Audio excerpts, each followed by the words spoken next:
What's up guys, welcome back to the channel for another video. Today we're gonna talk about my FPV equipment. You were a lot to ask me about which drone that I use. I decided to show you my drone workspace with all the tools that I have for working on my FPV drone. My FPV drone itself, all the gear that I have, and yeah, some thoughts about the beginning and for who is this for. First of all, I want to thank a few people who helped me during the build of my quad and to make the right decision about the gear that I decided to choose. First, I want to thank Fabien. He's the guy who helped me the most on this. I met him during a live of Stéphane Couchou, and yeah, this guy helped me a lot about the build and also how to set everything in Betaflight. Then I want to thank Romain Gendreau. It's a friend of Stéphane Couchou. He gave me some nice advice during the choice of the gear for the quad. Then I want to thank Stéphane Couchou because this guy show us his quad, because I have the same quad as him and almost the same gear too, because I follow his advice. So if you don't know Stéphane, it's a famous filmmaker in France. He make really nice videos and he's a really nice guy, simple, honest, that kind of people that I like. I want to thank also Fred, which is the guy who made the frame for the drone. He helped me a lot about the build too. You can find all the Instagram and YouTube links for those guys in description. Fred don't have Instagram, but he have a YouTube channel, so you can check this out. And yeah, you can find all the link in description for Fabien, Stéphane, Romain Gendreau and Fred. Now I want to talk to you about for who is this for, because you were a lot to ask me on Instagram if it's easy to fly this type of drone, if it's like a Mavic, etc. So I want to let you know it's completely different than flying a Mavic. You really need to have some motivation to go into FPV, and also it costs a little bit of money to have all of this, even if you don't need to have everything that I have. If you want to do it right, it costs a little bit of money. You need some motivation, some patience. You need to have time for it because it takes a lot of time before starting to fly for real. First you need to train on the simulator for a lot of hours, and then in real life you need to find an open area with a field, because you're gonna crash it. That's why I recommend you to build it by yourself like I did. I'm not a genius, I never did that before and I did it, so you can do it guys. But I just wanted to let you know that you really need to have a lot of motivations, like to have your hands dirty, like to build something, because if you don't like that, don't start FPV. And why I recommend you to build it by yourself, it's because you're gonna crash it like I said, and if you need to send it to repair every time you crash, you're gonna stop after 1 week because you're gonna crash it a lot. I'm not kidding about that. And if you don't know how to replace a motor or I don't know, props or things like that, you're gonna stop after a week because you're gonna be tired to send it to repair every time. So I think it's the hardest way, but it's the best way to really love it. And by the way, you're gonna really love your drone after, and flying your one drone that you built by your hands. So yeah, it's just another feeling. What I mean about that is that it's clearly not the same as flying a regular drone like a Mavic or Phantom or regular drone like that from DJI. It's completely different. Just wanted to let you guys know that it's a hard way to go into FPV. Don't think it's easy, because it's not. Even if it's more easy now because the technology is better, but you know, soloing is hard, and we're gonna talk about that after. To start, I bought one controller and one DJI FPV system experience combo, which include the goggles and 2 air units, because I wanted to build my drone by myself, so it's always good to already have the air units. I have 2 now, so I can build another drone with it. After that, you can start training on the simulator, because you can use the simulator inside the goggles, and I'm talking about that in my previous video. It's really important if you guys want to check these tips. It's a really good one. A lot of hours on the simulators before the real life, and even after flying for real, I'm using the simulator when it's raining outside or sometimes during the night, because it helps you to keep that habit to fly the drone. And you can also working on some tricks on the simulator, and when you are ready on the simulator you can try them outside. That way it prevents you from a lot of crash. It's always good to use the simulator, but you need to spend a lot of hours on it before starting to fly for real. And I'm not kidding about that guys, it's really important. And even after, it's always good to train on the simulator. About simulators, I use two different ones now. I started by using Liftoff. You can find it on Steam. It's a platform where you can find also some games like Counter-Strike. Then I started to use Drone. It's another one, and I found that this one is more realistic for the gravity of the drone, and the maps are also more bigger. You can change different things for the maps. That way you can have a specific map for freestyle, or you can have moving subjects. So it's really nice for training. I'm switching between both of them, and they cost 15 euros each, so it's not that expensive. And like I said before, simulator is a must-have when you want to start FPV. I started building my drone at the same times that I was training on the simulator, because, you know, I think it's better. You can train on the simulator, then make a break and start building your drone a little bit. And I wanted to share with you the story about the build. There is some things that you need to know. First of all, it's hard to find some diagrams for the component and to explain you how to solder things. You can find them on the constructor website sometimes, like T-Motor website, for example. For the stack, you can find some diagrams, which is really helpful. But yeah, you can't really find some tutorial on YouTube, for example, about the specific stack that you have and drone that you have, because there is a ton of different frame and different FPV drones. So except if you buy the most famous one, or, you know, the most commercial one, it's really hard to find some tutorials and things like that. That's why I recommend you to go on some Facebook groups. There is a specific group on Facebook for the DJI FPV system, and if you're French, you can go on Culture FPV. It's a really nice group, and all the guys are always here to help each other. The software part is also really hard. If you don't know what you're doing, do nothing, guys, because you can totally ruin your quad if you tweak the settings in Betaflight without knowing what you're doing. Let's talk a bit about the soldering parts. It's really hard. I think for me it's the hardest part, because when you don't know how to solder and you never did that before, except at the college, maybe if you're French, at the college we did that. It was really hard. Even if I did some training before, I found some old components in like old radio or things like that, and I trained to solder. But when it's time for the real soldering on your drone, you are a little bit scary and stressed because the components are really small. I failed at my first soldering on the ESC, so I needed to buy another one. It cost 80 euro for mine. And again, that's what I say, it's better to do this part by yourself and not give this work to another guy. You know, if you're going to holidays, you're gonna be alone. You're gonna take all the stuff with you, and you know, the soldering machine, some extra to replace motors or ESC, FC. But if you are far from your country and your friend is not here, you're gonna be in a real shit and not able to fly again during your holidays. So it's better to know how to solder. For the settings, you can do that via FaceTime, like I do with Fabian. When I have a problem and I don't know what to do, he can help me via FaceTime.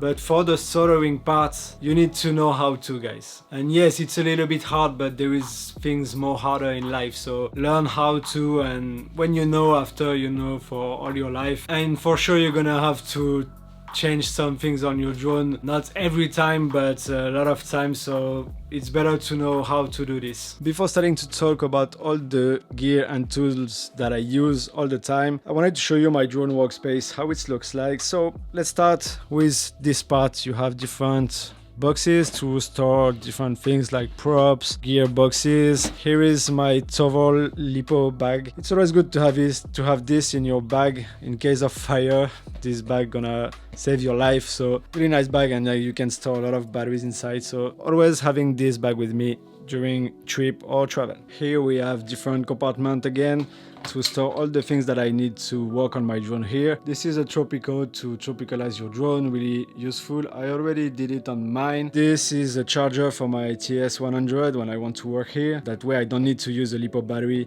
with my TS100. Here are different kind of tape, double-side tape. This tape is great to cover your component when you want to solder and don't have some flux all around your component, so really useful, this one. Here are different size of cable tie. I think it's the name, it's like this here.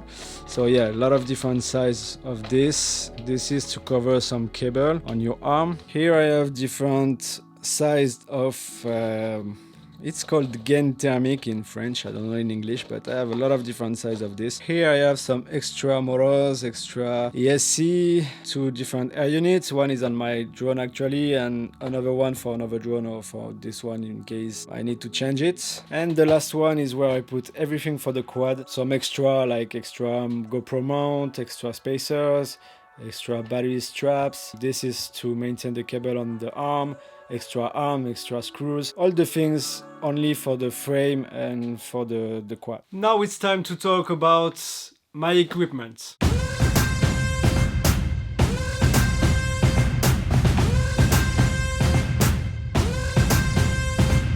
Let's start with one of the must-have accessories in my opinion when you build your drone by yourself. It's a smoke stopper. And why this is really important, because this can prevent you to have some smoke during testing your quad, because when you start building your quad, so you're gonna start by soldering the motors into the ESC and then the XT60 cable for the battery, and then you can just connect the ESC to the FC with the plug and play cable. For me it's plug and play, and then you can put the smoke stopper on the battery cable and then your battery here, and it's gonna give you less power from the battery to the quad. That way it's prevent from the smoke and also from more than smoke, maybe the quad can burn. If you have a fixed green LED here, that means all is good, you can continue to build.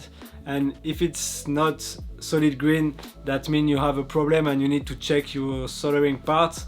If there is not one who is touching another one or things like that. I don't really know about electronic. It's really nice to have this, because yeah, it can save your life and save your component too. Smoke stopper must have. For the remote controller I use a Taranis QX7S Carbon edition. I really love it. I love the feeling on the sticks, I love the switch, I love the fact that it gives you more option than having the DJI one. I also have a Crossfire on it for long range. I don't think you can put a Crossfire on the DJI remote controller. I never see people using a Crossfire with a DJI controller. I'm not sure, but I don't think so. That's why I wanted the Crossfire for long range and for having the best connection when I'm flying around building or things like that. So yeah, generally I'm really happy with this remote controller. If you have multiple quad, you can just add a Nano RX from TBS and then you can control the quad with your Crossfire with the same remote controller. So I didn't want it to have multiple remote controller for different quads, so I prefer to have only one. That way when I'm moving around I can have only one controller and that's it. Now let's talk about the drone itself, and let's start with the frame. For those of you who don't know what means a frame, it's the body of the drone without any component. It's just the carbon parts with the arms, the TPUs and some spacers and screws. That's it. It's not the drone ready to fly with all the components, the air unit, etc. It's only the body of the drone. This frame is called the Vega FX HD and it's specially made for the DJI FPV system and the air unit. By Fred Doche, it's a French guy. He is alone making this, so you can pre-order the frame on his website. I asked him about worldwide delivery and he said it can do it. So if you want to pre-order, you can find a link in description to my frame and see the different options that you have for different TPUs. Because for example, if you don't have a GPS, you don't need to order the TPU for the GPS or for the Nano RX for the Crossfire and the Immortality antenna. You can check that, you have a link in description. It's really high quality carbon and high quality TPUs. You have different colors options too, so it's great. Mine is yellow, but in reality it looks really like fluo yellow and a little bit green, and I really love these colors. It's flashy and it's great because when you crash the drone it's more easy to find it, even if you have a buzzer on it. Now I have an independent buzzer, we're gonna see that after. But yeah, to have a flashy color like that, it's really helpful to find your drone when you crash it. By the way, I crashed a few times since I'm flying and my carbon is perfect, so yeah, it's really high quality, guys. You can pre-order it. It's gonna take some time to receive it, I think, as Fred is alone to do this, so maybe it can take some time, but it's great because it's not a drone that everybody have, and this is also what I like. And also it's French, so I like to support my country. For the motors, I use the Chimoro Blackbird editions, and they are really powerful, and I like that because if I want to train on freestyle or free ride, you know, it's good to have powerful motors. And for long range it's fine. I went more than 1 kilometer away with my quad, and yeah, it's great, and I make cinematic line and it's fine. So it's great for cinematic, for freestyle. You're gonna lose a little bit of flight time, I think, with more powerful motors, but for me it's fine like that. For props, I use the Chimoro T5143S in gray. Props are things that you need to order a lot, so I recommend you to order a lot of package when you start, because you're gonna replace them a lot after almost every crash, because they are a little bit fragile. Don't hesitate to order a lot of props. About the stack, which means the ESC where you solder the motor and the XT60 cable for the battery, and then you have the flight controller on top. Mine is the Chimoro F55A Pro 2 plus the F4 HD stack, recommended by DJI on their website. You can find it on their website, and it's great because the only thing you have to do is to solder the motor on the ESC and the XT60 cable for the battery, and then you can connect the ESC to the FC and the air unit to the FC. It's plug and play, so you don't have to solder more wires on the flight controller, except of course for the GPS, for buzzer, for Crossfire for example. But for the buzzer you will see that you don't need to buy one with some wires to solder on the flight controller. Of course, I have the air unit on my quad to work with the DJI FPV system and the goggles. I also have a TBS Nano RX SE with the Immortality antenna. For the Crossfire, it's a receiver.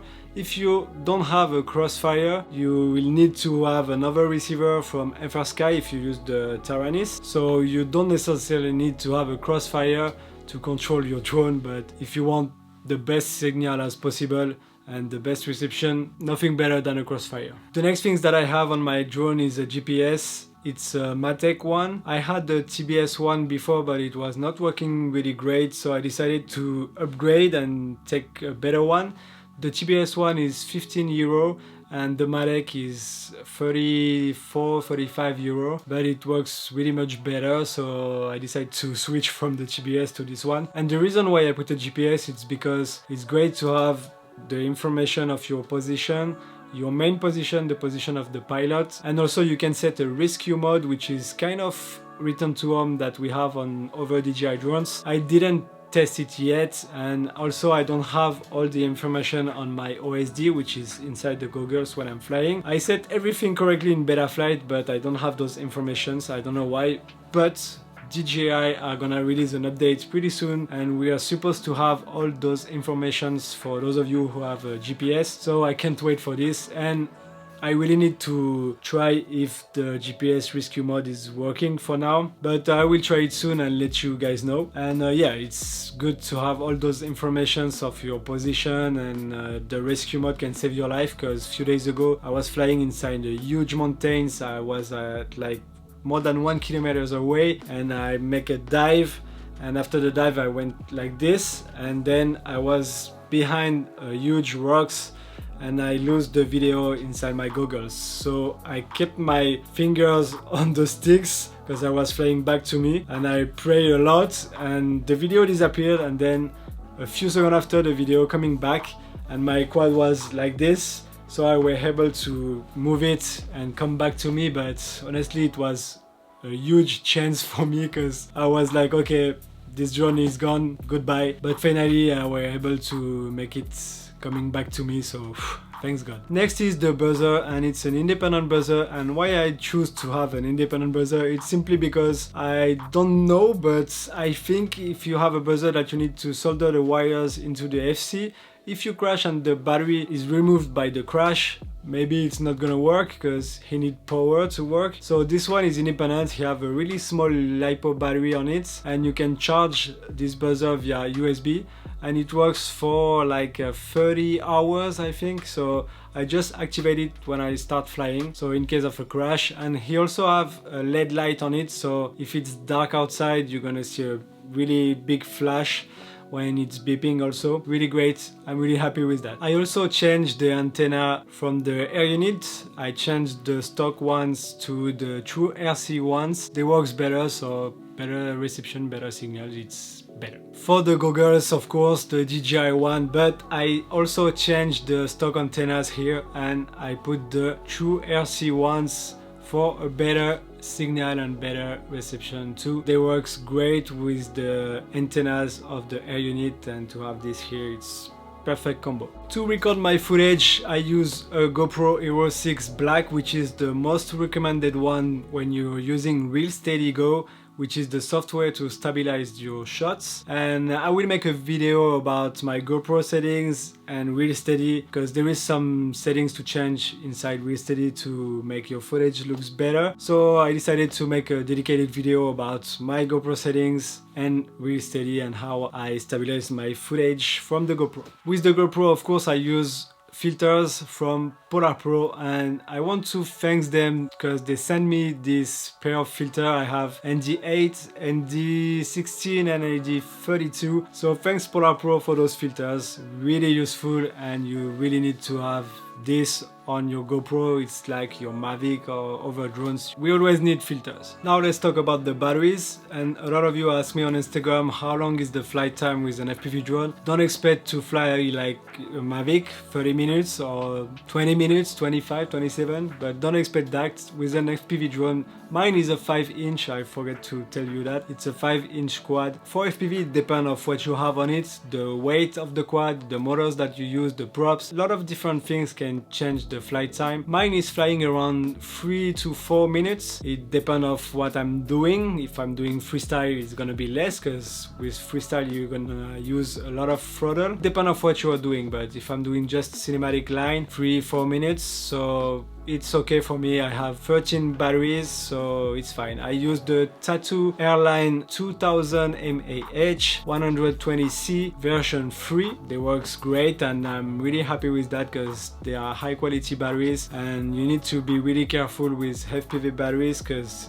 they can burn easily. And I'm gonna show you after how I charge my batteries and what I use to charge my batteries. But yeah, that's why I have this lipo bag on my backpack when I'm moving around and if I'm gonna travel with my drone. So it allows me to fly like 36 minutes with 13 batteries. And because my plan since the beginning was to mix Mavic 2 Pro footage and FPV footage, 13 batteries is clearly enough, and maybe I will have like 20 or 25 batteries at the end. If you want to start, I recommend you to buy at least 6 or 10 batteries to have fun, because if you buy just 3 batteries, it's gonna be really short the flight time and you're gonna be really sad.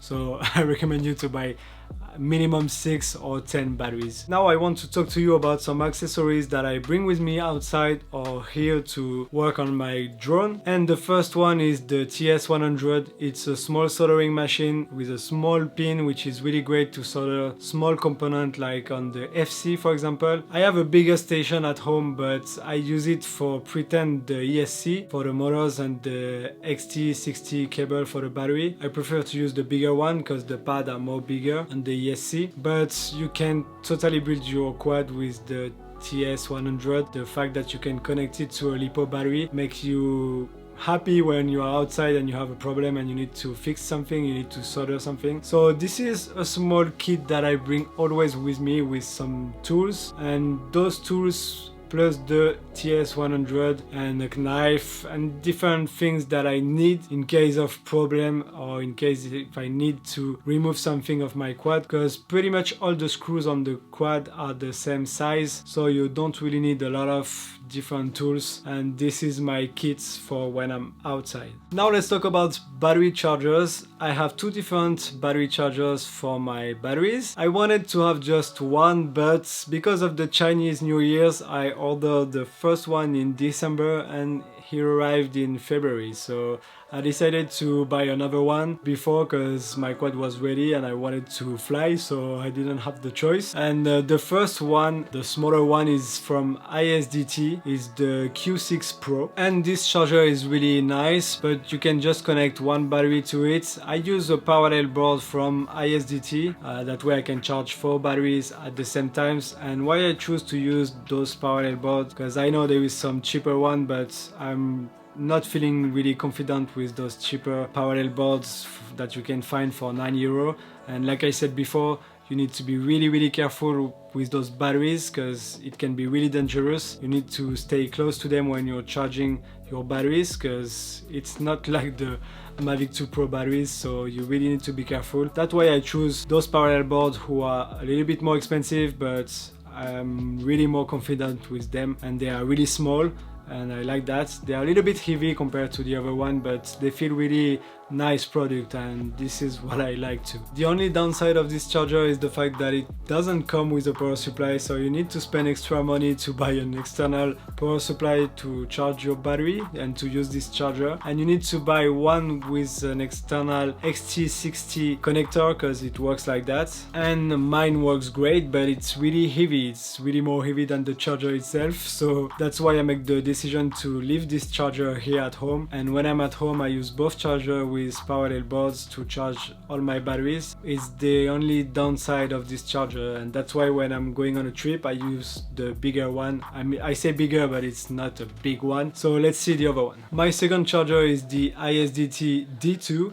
which is the one that I ordered in December, the one that I really wanted. What I love about this one is the fact that it's not a big charger, so it can fit easily in your backpack. It comes with a power supply, which is a small cable, so it's perfect and lightweight. I can connect 2 different parallel boards on it and manage them independently. It's really nice to have those 2 ports, so you can choose to charge just 2 batteries at the same times or use 2 different parallel boards like me. And yeah, you have also a USB port on the side if you want to charge your phone. And yeah, this setup is really lightweight and really great when you're on the go, and you can charge like 8 batteries at the same time. It takes 45 minutes for me to charge 8 batteries. It makes a little bit of noise when you charge 8 batteries at the same time because you need to evacuate the heat, but it's okay. The last accessory that I want to talk about is the battery checker from ISDT, again because this brand make really nice products, so I love that. And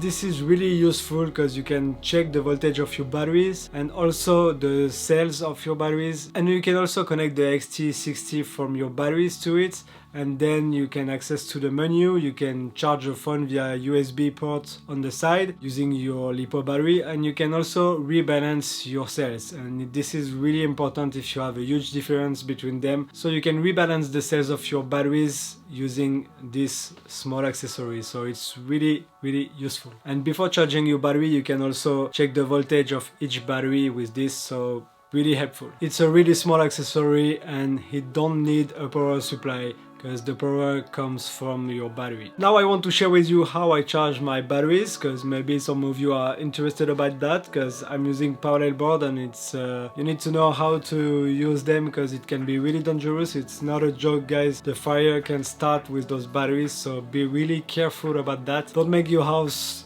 in fire because yeah, it can be really dangerous. You really need to be careful. It's not like the Mavic 2 Pro batteries or, you know, Mavic Air batteries where you can just charge them like this and leave the house. It's clearly 100 times more secure than this. First, let's talk about one battery. Mine are 2000 mAh, so I can charge it at 2 ampere, but for the first 10 charge you need to charge them at like 1 ampere and maybe 1.34 for the first 10 charge, and after that you can go more, but the maximum is 2 ampere. For example, if you have a battery which is 1800, you can charge at 1.8 ampere. If you have a battery which is 1300, 1.3 ampere maximum. So it works this way to be more simple. When I'm using a parallel board, I can charge 4 batteries at the same times, and I'm always charging them less than 2 ampere. I'm charging them at 1.5 for one battery. I'm charging 4 batteries at 6 ampere. I can go to 8, but I prefer to go this way, taking care about my batteries. That way they're gonna live more longer, it's less risk. And by the way, charging 4 batteries, for me it takes 45 minutes, so I can connect my 2 parallel board and charge 8 batteries in 45 minutes. And I really don't recommend you to charge them every time at the maximum ampere for one battery if you use a parallel board, because you know it can work for a long time, but maybe one day it's gonna start,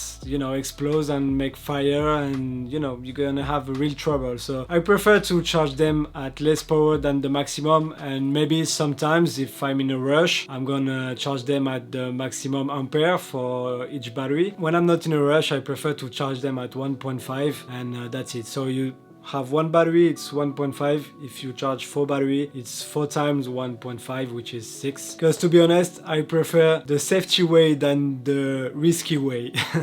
So that's how I charge them, and for now everything is good, but maybe one day I will have a problem even if I'm charging them like this, I don't know, but I prefer to not play with this because it can make you in real trouble. Now it's time to talk about money and all of this. I mean, the FPV Workspace, the backpack, the drone, everything that I have for my FPV cost to me around 3,500 euro and 4,000 euro. And for just the drone itself and the drone equipment, it was around 2,500 and 3,000 euro. You need to buy also some tools that you absolutely need to build your drone. If you're not sure about you guys, you can just start to buy a remote controller. You can find the QX7 from Taranis, which is less expensive than the QX7S, and you can start using the simulator for a lot of hours, and when you're ready you can buy a cheaper FPV drone. And if you really like that and you want to go more deeply into it, you can start building your drone and make money back, buy more solid equipment. Don't forget that if you're buying really cheap frame, maybe at your first crash you're gonna break everything, and that's why I choose to buy high quality products. But to be honest, the most expensive things in all these equipments is the DJI FPV system, but it's HD and you're gonna have the video in HD on your goggles, so it's really great. But it's more than 800 euros to have the goggles and 2 air units, so yeah, it's expensive, but we don't have the choice. Okay, now it's time to say goodbye, guys. Don't forget that you can find in description all the YouTube channels and Instagram of Fabien, Stéphane, Romain Gendreau, Fred. Also, you can find all the links to my FPV products, the frame, the components, and you know, everything for the drone, the chargers, the parallel boards, etc. in description below. Don't hesitate to send me a DM on Instagram or leave me a comment below if you have any question or if I forget to say something, because I'm really tired right now. I spent the whole day to record this video because speaking English is really hard for me. Thanks for watching. Don't forget to give a thumbs up if you like the video, subscribe and hit that bell to receive a notification for the next one, and it's gonna be next Wednesday if the weather is good, because I really want to do a drone trip with my FPV drone and my Mavic 2 Pro, but the weather is terrible actually, and I hope this is gonna be better the next few days now, because I really want to record something for next Wednesday. So thank you guys, see you next week I hope. Have a great day, great night, just enjoy your life. Salut!